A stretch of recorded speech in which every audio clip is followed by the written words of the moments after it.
Assalamualaikum warahmatullahi wabarakatuh. Perkenalkan, nama saya Syarifah Anada dari Prodi Manajemen Pendidikan Islam. Di sini saya akan mempresentasikan tentang pandemi wabah COVID-19 yang sedang terjadi di Indonesia. Happy for watching. Pandemi COVID-19. Fenomena COVID-19.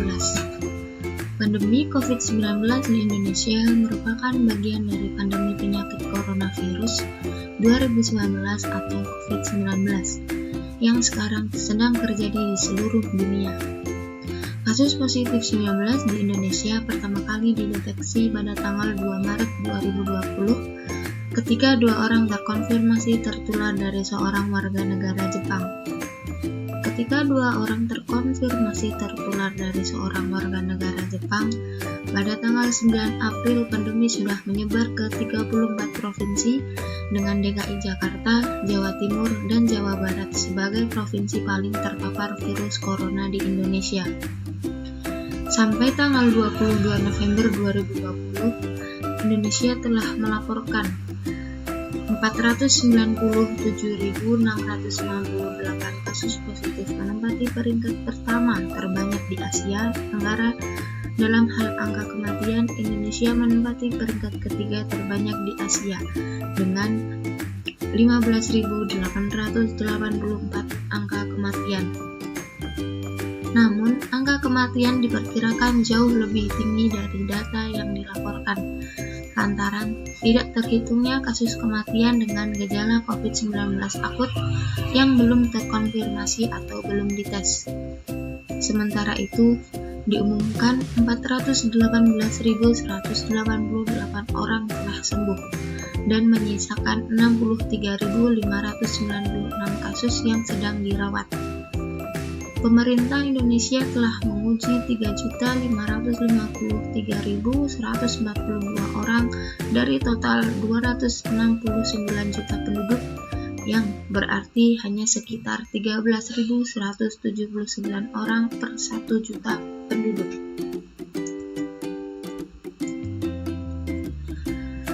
Menghadapi era new normal yang terjadi saat pandemi COVID-19. Yang pertama, social distancing atau menjaga jarak. Menjaga jarak dilakukan minimal 2 meter untuk mengurangi COVID-19.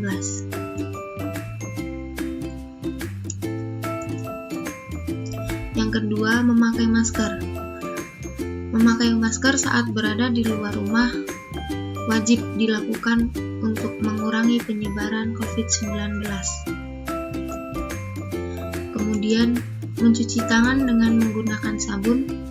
Dan yang keempat, stay at home atau tetap berada di rumah jika tidak ada keperluan yang mendesak.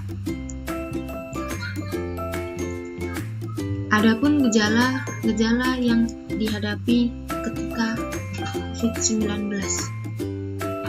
Yang pertama yaitu mengalami demam selama beberapa hari.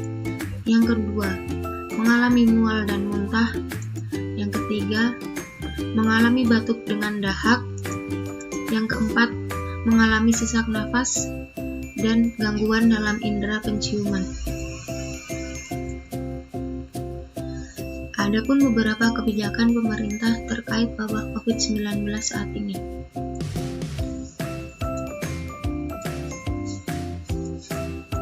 Yang pertama, semua kegiatan belajar mengajar dilakukan secara daring atau dilakukan di rumah masing-masing. Dan yang kedua, pemerintah Indonesia mengeluarkan kebijakan yaitu mengurangi kegiatan yang di luar rumah. Yang ketiga, pemerintah Indonesia memberi dana bantuan bagi masyarakat yang kurang mampu berupa sandang dan pangan. Dan yang keempat, pemerintah Indonesia juga mengeluarkan kebijakan sosial berskala besar atau PSBB guna untuk mengurangi penyebaran COVID-19 di Indonesia.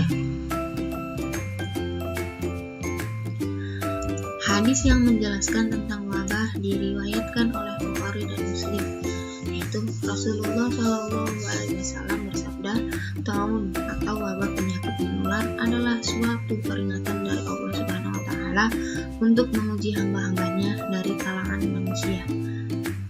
Jadi, adanya wabah COVID-19 ini untuk menguji keimanan dan ketaatan para hamba-hambanya dari kalangan manusia. Sekian yang dapat saya sampaikan, kurang lebihnya mohon maaf. Wassalamualaikum warahmatullahi wabarakatuh. Tetaplah di rumah jika tidak ada kepentingan yang mendesak, dan jangan lupa menerapkan 3M saat berada di luar rumah.